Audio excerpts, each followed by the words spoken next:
All right, guys, we got a guest in the queue. We got to go out for a special guest after a word from Game Time. The NFL season is back, and there's nothing better than being in the stadium surrounded by fans cheering on your team. But let's be honest, getting tickets can be a hassle between login screens, wait times, prices jumping at checkout.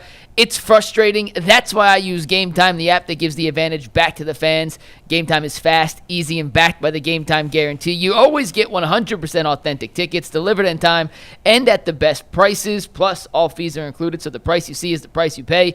Download the Game Time app, create an account, and use promo code LOCKEDONNFL for $20 off your first purchase. Once again, that is promo code LOCKEDONNFL for $20 off. Swipe, tap, ticket, and go. Download Game Time today.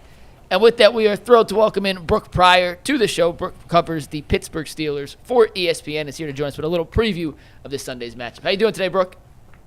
I am great. Thanks for having me. It looks like I'm hanging out in the forest of Pittsburgh. Yeah. I'm really just beside the Steelers practice facility in the parking lot. Like, I looked for some greenery, so I've got greenery and I think an AC unit beside me. It's beautiful over here. Very scenic. It's a great combo. The trees. Just wait until the train goes by. Yeah, Oh, the train yeah. will come by any minute, and that'll make it even more, just really scene setting over here. I bet. Brooke, how would you assess Aaron Rodgers' play through 5 weeks, 4 games so far this season?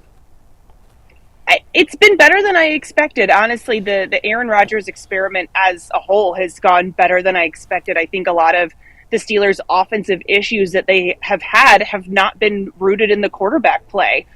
His QBR isn't necessarily great, but I think he's got 8 touchdowns, 3 interceptions.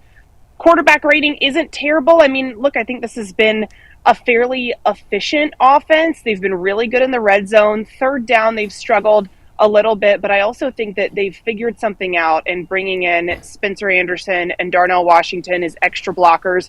Rodgers was only sacked 2 times in the last 2 weeks, and he was sacked, by the way, 7 times in the first 2 games. So I think that he's played pretty well. I mean, the mobility obviously isn't there that he had earlier in his career, but to me, he has made smart decisions, something that Russell Wilson didn't do, and I think that that's been a big boost to this defense or to this offense. That's what they wanted when they signed him. When you look at the run game, obviously they've had a bunch of different backs in there. I don't know what Jaylen Warren's status is. I know he was kind of banged up. He didn't play last week or 2 weeks ago. Yeah. So I don't know if he's starting, but Kenneth Gainwell comes in and he scores like 2-3 touchdowns. Is he the guy? Should he be the number RB1 for this upcoming week? I don't think so. I think Jaylen Warren is still RB1. I would expect him to play on Sunday. He had some knee soreness in Ireland, held him out as a precaution. He warmed up, and it just didn't feel right, so they held him out.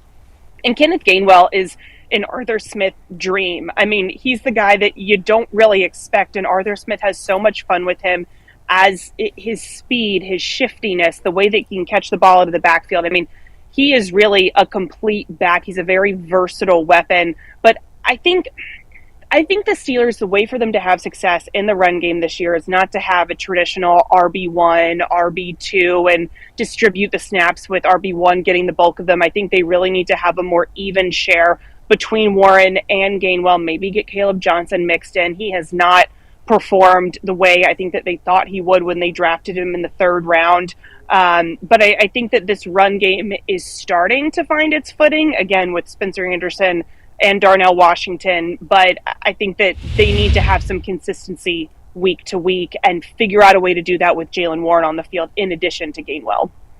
Brooke, in terms of Aaron Rodgers, what have you seen his impact on his personality on the Steelers? His just, being Aaron Rodgers. Have you seen an impact positively in the locker room and just the way, guys gravitate to him?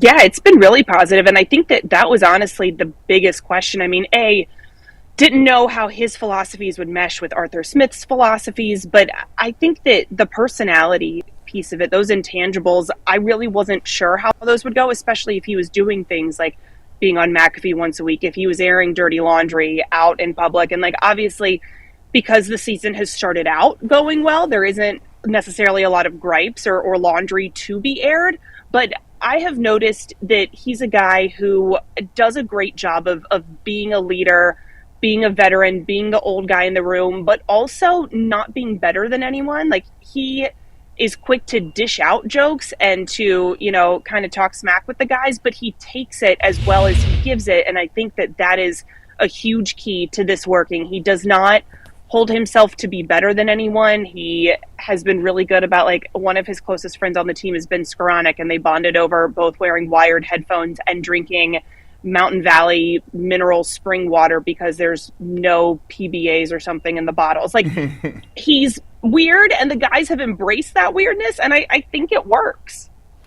Brooke, the AFC North, we're used to the AFC North being loaded. Right now the AFC North stinks besides the Steelers, right? The Browns, we knew they would stink. The Bengals are a disaster without Burrow. The Ravens weren't playing well even with Lamar. Now they're even worse. And this division is wide open for the Steelers to win it going away. Are you confident? Do you think they're confident that they can do that? I am not confident because I've seen a lot of Pittsburgh Steelers football since I got here in 2019, and every time that it seems like things are going well, they drop off. I think of that season where they started off, 10-0, and then fell apart, although that season felt like a mirage the whole time. Yep. Last year felt kind of similar. I'm never confident in how a season is going to go until the season is completed. And I think that, honestly, having confidence that, wow, they could really run away with the division, if that mentality exists in this locker room, they'll lose on Sunday and they'll lose on Thursday against the Bengals. I think that they have got to be really careful about being complacent because, a perfect microcosm of the danger of that is the Minnesota game. They only gave up 6 points in the first half to the Vikings through the first 3 quarters.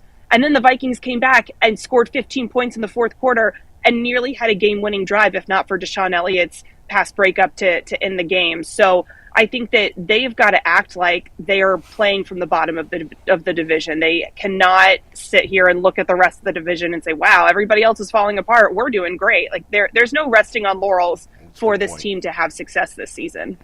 Brooke, it was a podcast that came out this week of Cam Hayward and Juan Thornhill discussing Myles Garrett versus TJ Watt about who's better. I'm not going to have you answer that question, but I do want to know who has the better game this Sunday, Myles or TJ? Ooh. Yeah. That's a good question. Thank and you. That's a tough one. I think I'm going to go with TJ Watt because he's facing a rookie quarterback. And for whatever voodoo reason, the Steelers' O-line has played pretty well against Myles Garrett historically, and a lot of that was Dan Moore, which, again, I go back to the voodoo reasoning. Like, Dan Moore was not necessarily an all-world tackle, but he played really well against Myles Garrett, and I think that Broderick Jones has been playing better since the first couple weeks. And, again, I go back to what they're doing with Spencer Anderson. I think that that's going to help. And TJ Watt has been playing better the last 2 weeks before the bye. So I'm giving the edge to TJ Watt, but I think it's going to be close between who has the bigger impact this week. Brooke, what's your prediction for the game? I think the Steelers win, but I think it's a close one. I think it could be 24-21, 21-17. I think it's a one-possession game, but I think the Steelers win unless, like I said, they're listening to the success and they're listening to the outside noise. And then I have seen much more inexplicable losses than one that could happen on Sunday. No doubt. Thanks, Brooke. We appreciate you taking the time. Appreciate it.